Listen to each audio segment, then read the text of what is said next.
Metro rail আমাদের স্বপ্নের একটি বাস্তবায়ন, যা তৈরি হতে খরচ হয়েছিল প্রায় 33.5 কোটি টাকা।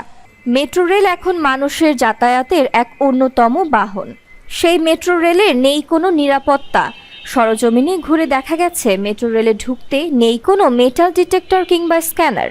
যে যার মতো করে ঢুকছে বেরুচ্ছে।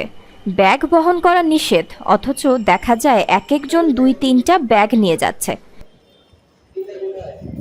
সেই ব্যাগের ভেতর কি আছে কেউ জানে না।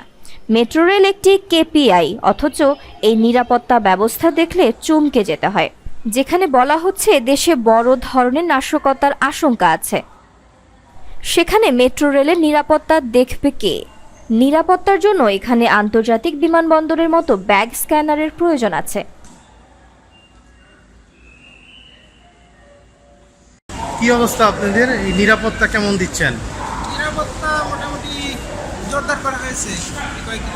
আজকে দিনের জন্য জোরদার করা হয়েছে, কিন্তু আপনাদের স্ক্যানার কোথায়? এটা বাহির থেকে চেক করতেছে, আনসার বাহিনী আছে, তারপরে পুলিশ বাহিনী আছে।